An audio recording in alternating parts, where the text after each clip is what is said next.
Dear viewers, Assalamu alaikum wa rahmatullahi wa barakatuhu. Hello and welcome to this week's Open Dialogue. Thank you so much for being with us for the discussion tonight. As you must have been following in the news, Pakistan has been experiencing some political turmoil in the past few weeks. We will discuss with our expert guest tonight what is the way forward for the democracy of Pakistan. How can Pakistan move forward, improve its economy, and provide better services for its citizens? Joining us for the discussion tonight, we have with us Hujjatul Islam wal Muslimin, Syed Mohammad Razavi, who is the head of the Religious Advisory Board at the Shia Islamic Education Society in London. Assalamu alaikum wa rahmatullahi wa barakatuhu, Syed. Walaikum assalam wa rahmatullah. We also have with us, dear viewers, guest of the week, and who is Molana Musharraf Hussaini. Molana Musharraf Hussaini has grassroots knowledge of the area of Pakistan. Thank you so much for joining us, Molana. It's a pleasure to have you on the program tonight. A warm welcome. Assalamu alaikum wa rahmatullahi wa barakatuh. Wa alaikum assalam wa rahmatullahi wa barakatuh. Syed, I will start with you, and we will, before we enter the discussion of the politics in Pakistan and the crossroads that Pakistan is at the moment, the first of Dhul Qa'dah in the Islamic calendar marks the Islamic Daughters' Day. I would like you to explain to myself and the viewers a little bit as to why this date was chosen to be the Daughters' Day, and what is the significance of celebrating this day in particular as Daughters' Day. Yeah, Bismillah ar-Rahman ar-Rahim. It's actually the birth anniversary of Bibi Masuma, the sister of Imam Raza, alayhi salatu wasalam, who is buried in the holy city of Qum. And because she died without getting married and kind of young, and so it is declared as Daughters' Day in Iran. Again, she was the victim of this political struggle between the Muslim community and Muslim society, and her brother also was at the center of this kind of struggle that happened in early stages of Islam. And unfortunately, Muslims have been and gone through lots of such struggles, and in the present day in life also we are witnessing problems and troubles and disagreements on the leadership. If Muslims were united on the word of Allah and Prophet, his Prophet, the last Prophet, Prophet Muhammad sallallahu alaihi wasallam, and followed the verses of Holy Quran where Allah subhanahu wa taala says, "Ati'ullah wa ati'ur Rasul wa ulil amri minkum," and had followed the talking Quran, which explains the verses of Quran properly, we wouldn't have had all these problems in our society. But this is a test that we have to go through and survive. Syed, I know that you are a father to daughters, as you have mentioned in previous programs, that Allah subhanahu wa ta'ala has only blessed you with daughters. What is your message to all the parents out there in regards to their daughters? Well, I would say daughters are easy and also difficult to take care. Sons are a different, although I don't have the experience of bringing up sons, but it's a challenge. It's a challenge that one has to face in the society, and usually father is the first man in the life of daughters. So father sets the good example of behavior in the life of daughters. Well, they are your keys to heaven too, Syed, right? Maulana Musharraf has been blessed with sons. Perhaps he can tell us a little bit about being a parent to son. Bismillah ar-Rahman ar-Rahim. Whether a son or daughter, father has got his own role to play and the mother has got her own role to play. Both of them, like for the trees and plants, we need summer and winter. Similarly, we need the cool breeze of the mothers and the hot sun of the father sometimes. But the hot sun of the father should not be so hot that it burns the plants, and the cool breeze of the uh, uh, mother should not be so cool that it becomes stops the growth of the plant. So these are the both two important things. But as the sons has got more chance to go outside in the society, and they have to be prepared for the role of the man. الرجال قوامون على النساء, in that being the bread earner. So there are more chances of the sons being contaminated. So they need more attention of the father. And the daughters, as they have to play their own role in their own circle, so the mothers have to concentrate more on their daughters. But both of them, until and unless they work in collaboration with each other, I don't think they can succeed in the present society where materialism has taken over the ethics and values and religious values especially. Absolutely. On that perfect note, let's move on before we completely deviate into a different topic.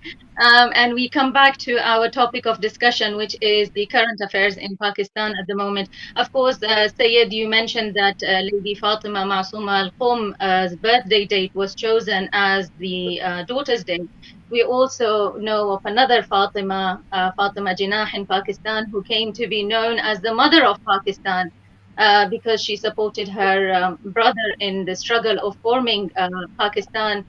And she became a symbol of the empowerment of women back in the time when women were not working so much outside. And she was very successful working woman, and later on became a successful politician with her brother.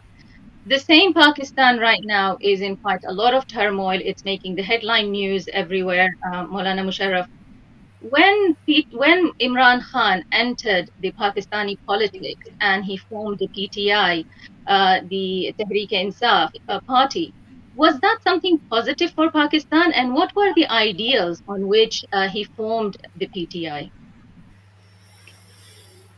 Actually, in my opinion, there were some musical chairs going on in the politics. Although the mainstream parties, there were two mainstream parties: Pakistan People's Party and Muslim League Nawaz Group, and both of them were at loggerhead before that, and they had a lot of problems during the time of Benazir Bhutto and Nawaz Sharif being and what there was a time when Noon League was in the main province of Punjab, and in the federal government it was Pakistan People's Party.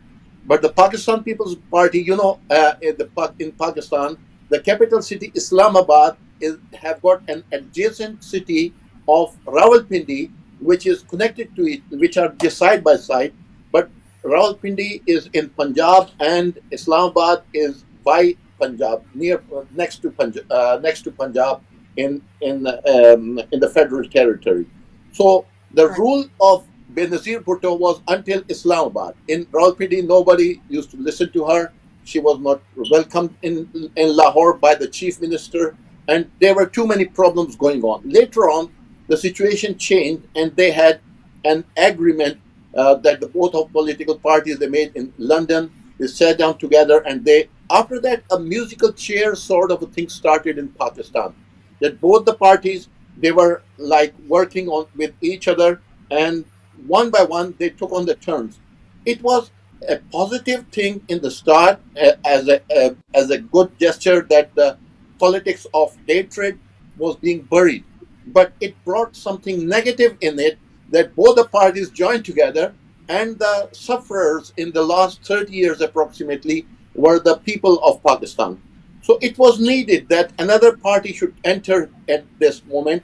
The vacuum which has been created and the political gap which has been created, with both of them playing as if they were in the opposition, they were playing as a friendly opposition, and the government and the opposition they were waiting for their turns one by one, and they were making their own. I would not be reluctant to say making their wealth and their well-being.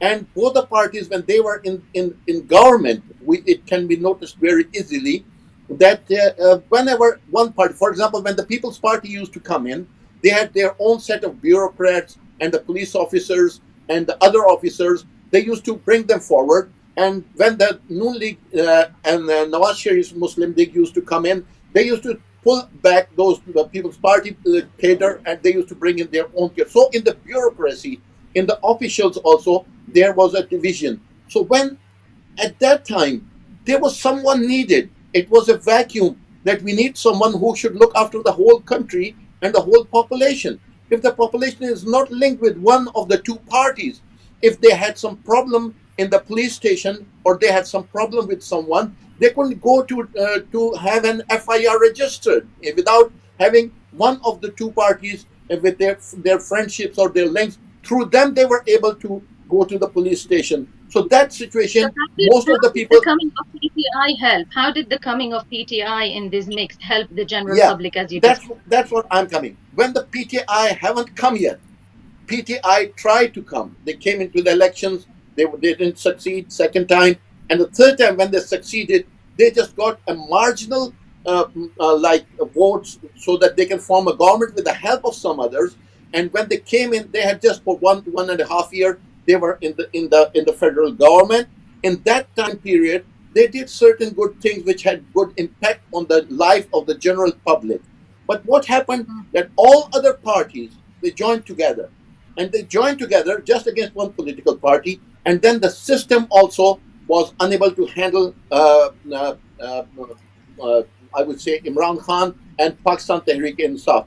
And that situation which was created, that came into existence, it brought some resistance, and like it created some skirmishes, some problems for all other people who were in the politics. And with that, with those politics coming in, like they couldn't bear that a new idea should come in, looking for the constitution, looking for the betterment of the people and the masses, as they were thirsty of somebody, waiting for someone, as if they were waiting for something. They joined en masse. They joined Pakistan Tehreek-e-Insaf, not by number that they registered themselves, but they supported Imran Khan. And as the world, reports say, that 75% plus people are were supporting Imran Khan. So this could not have been taken. So they played a positive role when they were in the government. When their government was taken off, and it was, I would say, yes, it was democratically, the votes were taken away, but everybody knows that what horse trading was going on there, how the votes were bought and how the money came in. But and with that, the people generally didn't accept that, and so a lot of friction started and gaining momentum with some other points being handled. And Imran Khan, as he didn't have a positive experience with running the government, or both other parties, People's Party and PMLN, they had an experience of running the government and politics, and they had some very polished politicians in their ranks, whereas this was newly formed party, and a newly formed, first time they came into the government. So with some things, I would say that which were not, the other people couldn't bear that, and they were having some SARS program for the people, some other things they did. They handled COVID very well. They had good reputation. With all that reputation growing, the other parties thought that we will be out of the political scene. So the problem started there. Sure. Of course, all political parties work for the betterment of the people. But I will come back to you and ask you about the current situation. And one of the things that Imran Khan stood for was he was against corruption, and he had this vision of freedom of Pakistan in all its decisions. I will ask you about the corruption charges that have been brought up against him. But I would like to move to Syed for now. Sayed, tell us, what does Islam think about democracy, and what is the vision in Islam about democracy? First of all, Islam teaches that law and order belongs to Allah subhanahu wa ta'ala. Al-hukmu lillah wa li rasulihi wa lil mu'minin, or the believers. So Law and order definitely belongs to Allah subhanahu wa ta'ala and His Messenger, which means that all the Islamic governments should abide by the principles of Islamic Sharia. But because we live in a world which is divided in tribes and races and geographical borders, and there is a requirement for having local authorities, and practically during the period of Imam Ali ibn Abi Talib and Prophet Muhammad sallallahu alaihi wasallam, they also used to go and appoint representatives who were given orders how to rule and run the country and the area that they were governing. Although in during those days there were no borders, there were no visas, there were no restrictions to travel between country to country, and they were just understood that the areas belong to different tribes and races and people of the world, and they mm, did business with each other and survived and lived. But later on, when this artificial borders were created, it created a new kind of rule and regulation in the world. Again, Islam is a religion. The beauty of Islamic teaching is that Islam adopts the rules and regulations if they don't contradict with Islamic principles. If the local authorities are elected, selected, appointed for the comfort and the ease of the society and the benefit of running the society properly, then Islam does not have any objection. Although Islamic tax system is very minimum, but if you look at the governments and governments who rule the world, they need far more than khums and zakat to run the country. So I remember Imam Khomeini rahmatullah alayh was asked when he established the Islamic Republic of Iran, would you think that khums and zakat would be enough to run the government? And he said, of course not. And in an ideal society, maybe yes, if everything is centralized and Baitul Mal is centralized and everything is in the control of the marja'iyya and the leadership and one leader. Yes, in an ideal society, things would be different. But we do not live in an ideal society. We are working hard to establish a platform for Imam Zaman Ajalallah Ta'ala Farajuhu. So, in that kind of society, we have to have secondary rules, and Islam does not contradict with those secondary rules as long as they are not against Islamic teachings.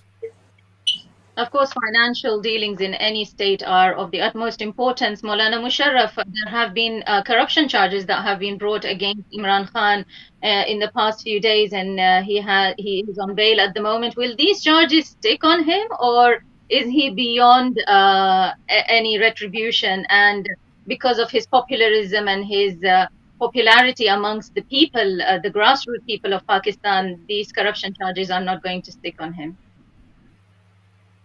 Well, there are two judiciaries. One is the public, and the second judiciary is the judgments passed by the courts, Supreme Courts, High Courts, and other courts.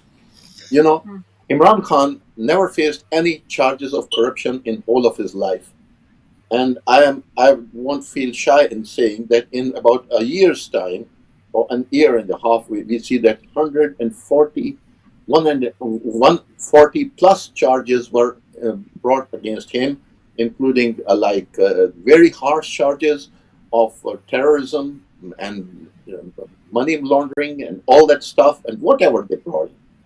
And we see that in 1.5 years, those people who had charges against them in the courts, in National Accountability Bureau and other courts, they were all cleared off and they were given a clean slate that you are, 2 days back, the government was told that, oh, you are clear of the charges. Now, in democracy, in Pakistan, we have Islamic Republic of Pakistan. We have got Pakistan, we have got Islamic and Republic. It's democracy and Islam. First of all, democracy is the government of the people, by the people, for the people. And the constitution of the Pakistan says that the power rests in the masses, in the general public. And this constitution was not created by Imran Khan, it was created by the most important leader of Pakistan People's Party, Shahid Zulfikar Ali Bhutto. So in that constitution, it's written that the power rests in the name of the public, people. And he used to say that people are the source of power. Islam is our religion. And he used to add the third slogan of the People's Party was socialism is our politics. But anyhow, Right. the masses. So the people, whosoever comes into power, whosoever is in any institution which have got power with them, they need to work for the public. That's number one. Number two, then it's Islamic. In Islam, zalim and mazlum, suppressor, oppressor, suppression and oppression is not allowed at all. Any sort of suppression, because the power authority remains with Allah subhanahu wa ta'ala. And the public, Allah never told the human being, which is his creation, to forcefully listen to Allah. Whatever Allah says, you should say okay. And if he wanted to force like all other creations, stars, planets, trees, rivers, and everything is obedient to Allah out of compulsion. Allah said to human being, you be obedient to me with your own free will.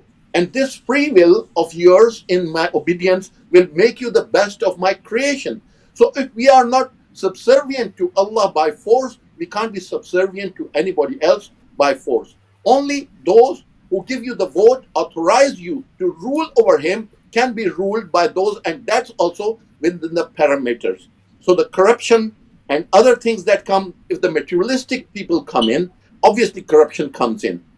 Either you will work for God, for Allah. If you don't work for Allah, you will work for wealth, money, and worldly desires, like Fir'aun, Namrud, Shaddad, Abu Jahl, Abu Lahab, and Yazid, and all that stuff.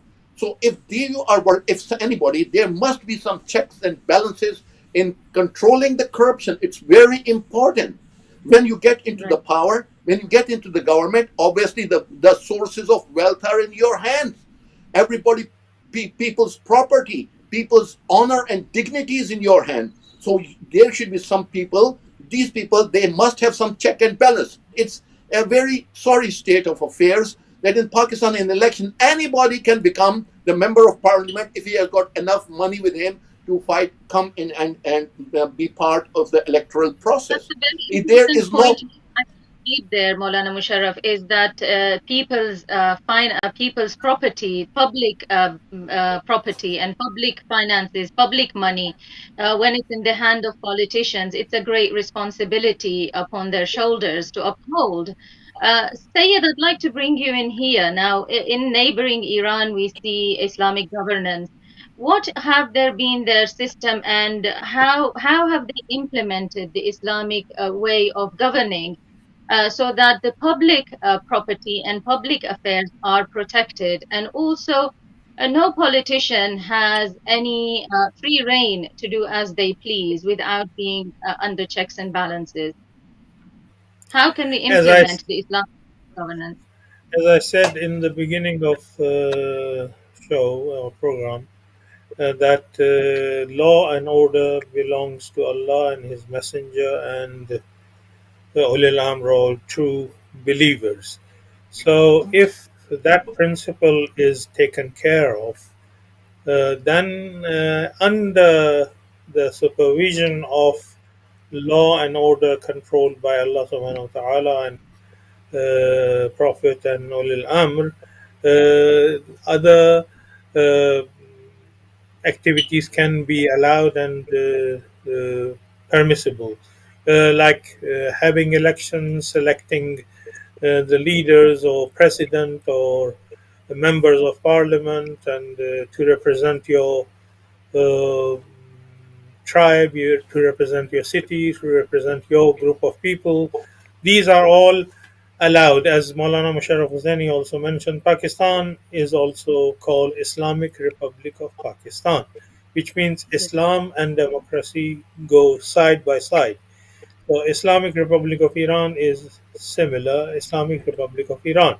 majority of the people voted for Islamic Republic, and that goes. Again, according to the rules of democracy, if 51% of the public is in favor of something, that rule will be applicable, whether others like it or not like it. So, this kind of elections do take place in Pakistan and Iran as well. And the politicians or leaders or members of the parliament are selected according to that principle. But corruption, Sayed, is a big issue in all world politics. And I wouldn't say that the West is immune from corruption in its politics either. How has Iran prevented, for example, under the Islamic system, for corruption not to take place? And even if we talk about the top authorities, such as Sayyid Ali Khamenei, for example, what are the checks and balances on him, for example, in Iran? Or is he like some would like to say, a dictator and who can do anything he wishes? Or are there checks and balances on him too? Well, I mean, corruption even existed during the time of Prophet Muhammad and Imam Ali ibn Abi Talib alayhi salatu wasalam. Imam Ali had to remove some of his governors. Imam Ali had to send the letters of warning to his some of his governors that they are misbehaving and doing wrong things. And we cannot say that we are living in a totally corruption-free society. Allah subhanahu wa ta'ala has given the human being and the jinn the freedom of choice. So when the freedom of choice is there, the evil will always exist. So in all societies, corrupt people are there. So the duty of the rulers of the society is to identify the corrupt personalities in the community. There is no doubt there are some corrupt people and rulers in Iran as well, and they have been prosecuted and taken to the court, and justice has been done to them. So the same rule and principle applies in Pakistan. Of course, if the corruption is found without, as Maulana Musharraf Hussaini was saying, that Imran Khan didn't have any corruption charges, and suddenly within 1.5 years, 140 corruption charges have mushroomed up against him. So this automatically creates questions in the mind of people. How come this is happening? So we have to be very careful. We have to be very, if we want to hold the position of Khalifatullah on earth, we have to do justice according to the principles of Allah subhanahu wa ta'ala, even if the justice goes against ourselves. Thank you for this explanation. Of course, yes, every society should be working towards a just system that serves the people. Following on from the point that Syed made, Maulana Musharraf, of course, we have seen many of the party workers of PTI, Tehreek-e-Insaf, were arrested and then released, and then a lot of them have been resigning from the party and leaving politics altogether or moving parties. What do you see the future of PTI with all of this going on? And how will it be able to fight the coming elections? Will it be able to take part in the coming election with a lot of its party workers leaving in such a manner? What is going on?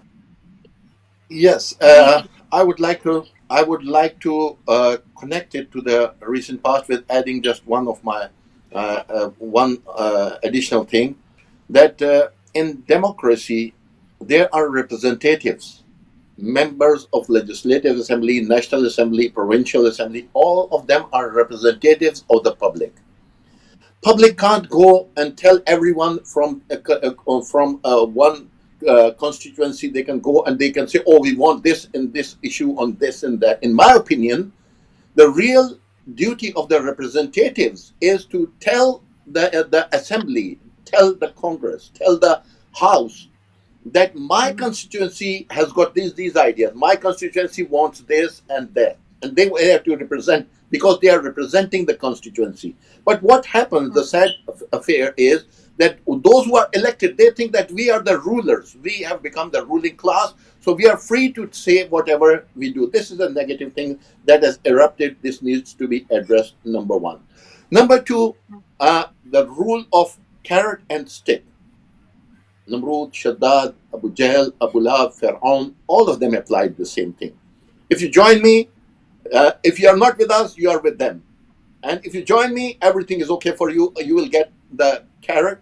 If otherwise, the stick is waiting for you. So the same rule with suppression and oppression. We haven't seen in the history that the suppressors or oppressors, if Fir'aun and Namrud, they were far more powerful. They had more wealth. Fir'aun had the wealth of Qarun. 70 plus camels used to take the keys of his like his gold and all this storage. So now this can't prevail for the time being. Yes, people, you can be suppressed and oppressed for the time being. Now we are living in the era of social media. Everything is open. You see, if something has happened, everybody knows what's going on in there, in and out. You need to see any hadiths, any ayah, any idea of a certain group or people or a sect or school of thought of Islam even, you can just go onto the internet and you will find everything. So for the time being, yes, the suppression can work, but Yeah. two things. Amir al-Mu'mineen alayhi salatu wasalam says that the government can prevail, can live with, if they don't believe in God, with kufr, a non-belief in God. But they can't prevail, they can't live with zulm, suppression and oppression of the people. Allah doesn't forgive that. So that will come, number one. Number two, Amir al-Mu'mineen alayhi salatu wasalam says, Kunu lizalimi khasman wa lil mazlumi ona. Be the supporter of those who are suppressed and be the opponent of those who are suppressing anything. So with having said that, I don't think that this situation will continue. It will backfire, and very soon it's going to backfire because the system in Pakistan, as far as I know, is quite weak to take these things. They've got their economic problems, they've got their security problems, they've got problems with their neighbors, they've got problems with too many people, and a vast majority of the people is being disconnected by force. I don't think now the people, although they won't be able to take the pressures because of the level of the poverty on a very high scale, they might not be able, they might remain quiet for the time being, but as soon as the air, fresh air comes in and the time is better, they will again react. So the best thing is to let the people join. It's a democratic country, and the elections are supposed to be held in October, for example, sake. That means that 5 years back, that people that voted, their sanctions for anybody to become a member of the parliament is nearly ending. It's ending. So why not to have new elections? And with new elections, they can call people, and then they can again solve the problems, which are political problems, and otherwise all those problems can be solved if the elections are called. They have to call the elections. If they say, no, we are not going to have elections at all, I don't think that formula is going to work. So I think they should go for the elections and join together. The political parties should sit together. The Imran Khan should also try to sit together. It's not a point of bringing in revolution in the country, but this is the point that the rule of the law, rule of the constitution should prevail there. Interesting. Thank you. Syed, of course, following from what Maulana Musharraf said, how important is stability in Pakistan, which since its inception has really not been very stable country. How important is the stability in Pakistan for the entire region and for the Muslim Ummah at large? Well, stability of Pakistan is extremely important as the only nuclear power and Muslim country, and the number of academics and educated people that live in Pakistan, if they are all united, they can asset for not only Muslim world, non-Muslim world as well. Those who are interfering in Pakistani politics, their hands should be cut off, and those who are in favor of rule of Allah subhanahu wa ta'ala should get together and get united. And as Maulana Musharraf Hussaini was mentioning, that the solution is getting together, including Imran Khan has to sit down with all other leaders and decide a date for elections, because without elections there is no way forward. and avoid elections cannot be avoided, and solution is in election, and whatever people decide should be accepted by all other parties. If they don't rule the government properly, and if they don't do the justice in the society, as Molana also mentioned, that according to Imam Ali ibn Abi Talib alayhi salatu wasalam, al-mulku yabqa ma'al kufr wa la yabqa ma'al dhulm. If Imran Khan comes and starts doing zulm, his kingdom and his mulk and his hukumat and whatever he calls it will not survive. So, but he has to be given a chance if the people are supporting him, and elections should take place at any cost. Sure. I mean, we are in the last 10 minutes of the program, of course, and I'd like to remind the viewers that all views expressed on this program belong to the guests and they do not reflect the views of the channel. Of course, with what Syed said, Maulana Musharraf, PTI it looks in a very weak position at the moment. Will it be able to revive itself and win elections? And also, where do you see Pakistan going from here? Because all of this turmoil hurts the general public. It's the public that's struggling. The economy of Pakistan is dipping, it's diving down. Where do you see Pakistan moving on from these crossroads that it's at?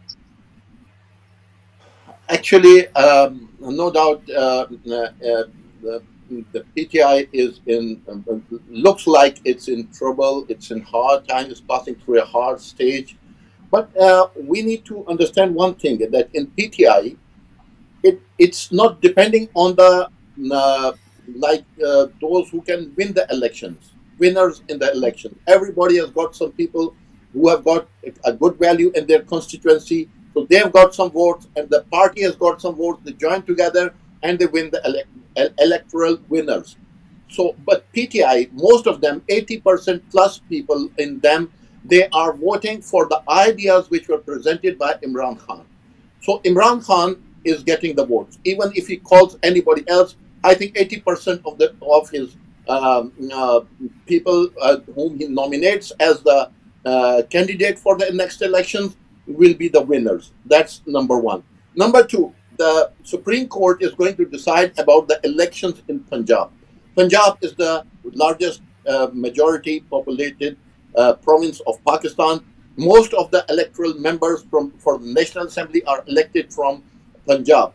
So if that is decided, that the election which constitutionally should go forward, if those elections go forward, then what's going to happen? The elections will, I'm sure that Imran Khan is going to sweep these elections, which will have an effect on the elections in Khyber Pakhtunkhwa and other provinces also. So that's number one. Number two, I would like that Imran Khan in the present situation, no doubt he's passing through something. You can't eliminate Imran Khan from the politics totally. We did that with Zulfikar Ali Bhutto Shaheed at that time. And we know that those troubles which were created, that division that was created, the government and the institutions were not able to create, to clear that and to fill that gap or fill that damage for years, for decades. They took long time to fill that gap which was created by the martyrdom of Shaykh Zulfikar Ali Bhutto. So you can't eliminate anyone or a party which has got a vast majority, number one. Number two, the privilege that the PTI has got, in my opinion, and Imran Khan, what he has got, this is the only party which has got influence in all four provinces. A very big majority of the people they have got as supporters in Sindh, in Balochistan, in Punjab, in Khyber Pakhtunkhwa, and in Azad Kashmir, and also in Gilgit-Baltistan. So you can't eliminate them at all. It will not be something, a natural process, which will not be liked by the international community. It will not be liked by the people residing in different countries, in Europe, in America, and Canada, and Australia, the Pakistani population who are living there. It will not be liked. And I don't think that history will allow this to happen. Nobody is going to allow it to happen. So the best thing is, I would again say that the parties, the political parties, should sit down with Imran Khan, not to use the stick to an extent that it breaks down and nobody cares for the stick. And the carrot should be taken away from elections. Free and fair elections should be held, but the temperatures should be calmed down. We can't live without judiciary. We can't live without establishment or the military power. We are a nuclear power. We have got neighbors. We had wars with India in 71, in 65, in 48. We have got a Kashmir issue with our neighbors. We have got issue on our Afghan border. We have got other issues around the globe, and Pakistan has always been playing a very positive role militarily, also in the security forces in the United Nations and in other countries. We have got very good military relations with Saudi Arabia, in Middle East and the Middle Eastern countries look forward to Pakistan for their help in their troubles and in their problems. So Pakistan's military is something which should not be sidelined at all. It should not be sidelined. Political forces should play their own role, but this situation which has been created, it should be resolved. It should be solved. Pakistan can't live. Being a nuclear power, it can't live with all these problems, and these problems can't continue. In my opinion, it can't continue for a long time. They need to sit down. They need to find a solution. And the politicians, they have got the capacity to find a solution. The what you call establishment has got the capacity. The only thing that they have been locked together for their. Some people have done that for their own gains. Some people, whatsoever the reasons, it has happened. They should know if the bulls lock their horns, somebody should know how to unlock them. So that will be the best thing for Pakistan to happen. Very interesting state of affairs, and yes, you're right, we need to look out for what's happening and what's going to turn of the events in the next few days and few weeks. Thank you so much to both of you, dear guests, Syed Mohammad Razavi and Maulana Musharraf Hussaini. Thank you so much for joining us and sharing your knowledge and expertise and analysis with us. Thank you, dear viewers, for joining us and listening to tonight's open dialogue. Join us again next week